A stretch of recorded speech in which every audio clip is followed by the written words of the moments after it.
转身后摆，邱建良转身后摆。坦克邱建良为了赢下这场比赛，竟然将自己关在训练室闭关苦练8个月时间，只为在备受瞩目的中俄对抗赛击败白俄悍将闪电达米特，卫冕羽量级第1金腰带。自从邱建良在2018年荣获羽量级世界排名第1，就有不少外国小黑子争先诋毁看不起，还出现了许多世界级的顶级选手来到中国对邱建良发起挑战，其中就包括今晚邱建良的对手闪电达米特。来自于白俄罗斯的达米特四肢修长，打法恐怖，曾在泰国伦皮尼赛场与泰拳王子波球血战4回合不落下风。正因如此，才有外国观众们认为邱建良本次比赛大难临头。如果与达米特来一场正儿八经的搏击比赛，邱建良绝对会被击溃 KO 倒在擂台上。奈何邱建良输过赢过，可是从来没有怕过。有没有真本事，还需登上擂台碰一碰便知。好了，废话不多说，让我们看看今晚双方选手的表现如何。第一回合开始，白色拳套就是中国选手邱建良，黑色拳套就是白俄罗斯选手达米特。放眼邱建良职业生涯的所有挑战者中，唯有泰拳王考和闪电达米特是最有可能威胁邱建良拳坛地位的顶级选手。而在这场比赛发生的前2年，邱建良已经通过最强实力战胜了泰拳王考。只要邱建良继续披荆斩棘连胜下去，一定能够完全坐稳羽量级第1王座。在肌肉维度上，包括身高臂展上是有着优势的。对，所以对于邱建良来说，哎呦，这场接腿后的发力是在 ISKA 的规则下允许的。对，我们都知道 ISKA 在这个世界上拥有很多的这个比赛会认证腰带。那么在这个我们著名的这个荣耀勇士的荣耀和荣耀上面，就是 Glory 上面会有很多的选手啊，在 ISKA 的规则下，在这个规则下的持臂抓持内围是不像勇士荣耀控制这么严的。哦，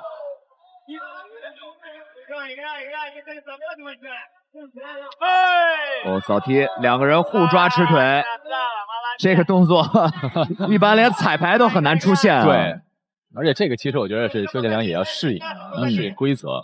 是，在这个比赛规则里，相对我们勇士荣耀的规则，在内围控制上面啊 ，ISK 的规则上会相对宽容。大家千万不要以为邱建良8个月没有比赛，只是训练，无法达到邱建良的比赛常规水准。其实邱建良在台下不仅对自己的训练极其严苛，还定制了一些对达米特的针对性打法，双方臂展身高差距的确有些明显。如果邱建良完美发挥了自己所制定的针对性打法，相信邱建良绝对有很大的机会战胜达米特，为国争光。啊，又是这种挂腿。邱建良的挂腿更多的时候是一种策略运用。对。那其实你看他在整个比赛上，可能力量上，或者是在这个其他方面呢，可能不如对手有那么有优势。但是邱建良他的特点就在于自己的灵活，然后呢场上的应变能力强，是以及他的这个运动速度、移动速度非常的快，是这个让对手其实是很难受。独秒扫踢，达米特这场比赛用这种接腿的摔法。在比赛的规则里是允许的，但依然不会被判定入这个判定依据。对，但这个非常聪明，他用这样的方法能很好的打破邱建良的节奏。对，因为一旦邱建良按照他的节奏打舒服了，那达米特就不舒服了啊。相对来说，达米特占据的是稳健的这一部分，而邱建良占据的是灵活。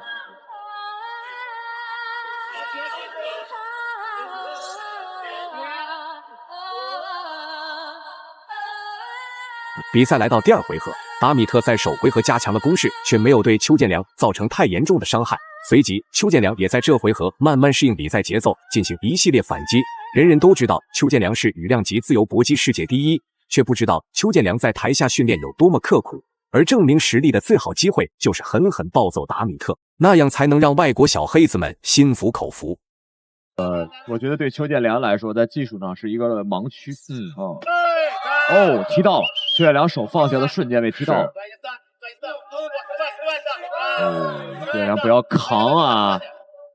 这个达米特的硬度和力量是很好的。他在身高臂展上啊，还是有吃亏的啊。而且我觉得，虽然达米特看起来跟邱建良维度差不多，但是感觉力量更大一些。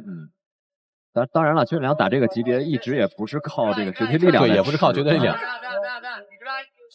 我觉得邱建良主要他的战术上、战术的制定和执行上是有着超出常人的天赋和能力的。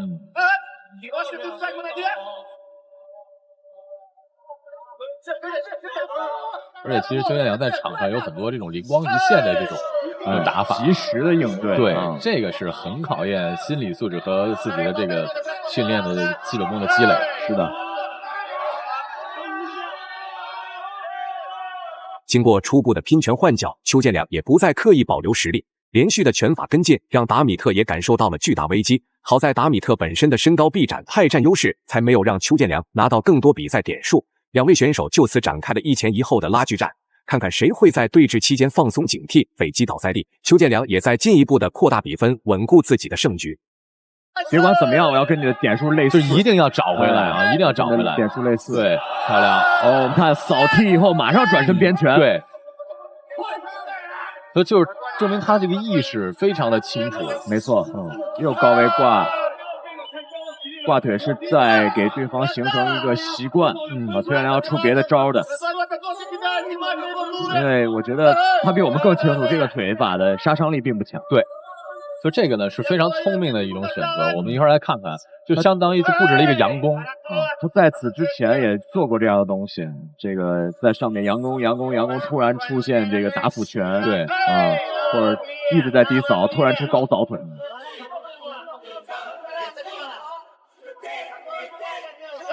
截拳打phủ。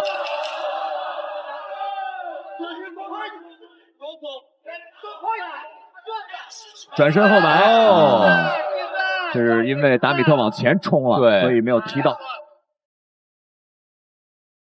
两个比赛来到第3回合，邱建良在比赛中也越来越自信，那是因为达米特的拳脚招式都被邱建良一一躲避，还趁机打出了多次的精准重拳。达米特也是第一次在职业擂台打得如此狼狈，相信只要比赛持续进行下去，达米特也会因此破防失去理智，邱建良便可以争夺比分，拿到比赛最终的胜利。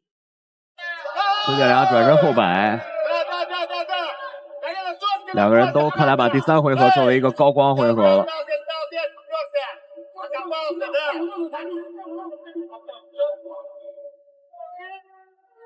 箍颈之后只用1次。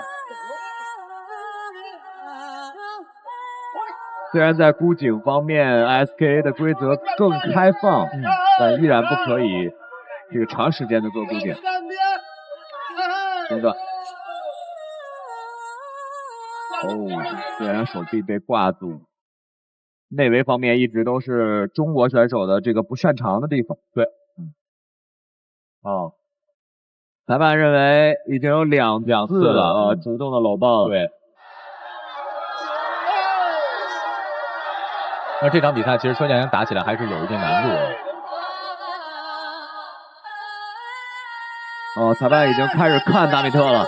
如果达米特再用这样的，就是所谓的防御性箍颈，对，裁判有可能会压。可能是太害怕邱建良进入到自己的内围，达米特多次的消极搂抱也受到了裁判的警告，扣除比分。这么来看，邱建良不单单是在攻势上碾压了对手，还能在比分上持续遥遥领先。接下来的比赛，达米特开始手忙脚乱，发起持续猛攻。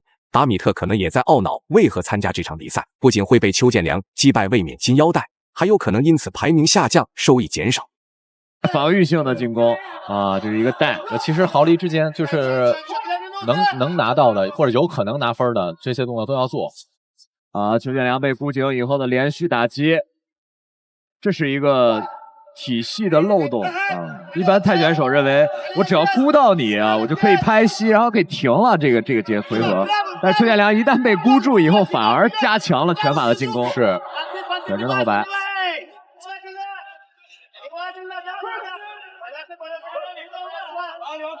两个选手都在压点了，可能要压点了。3次警告。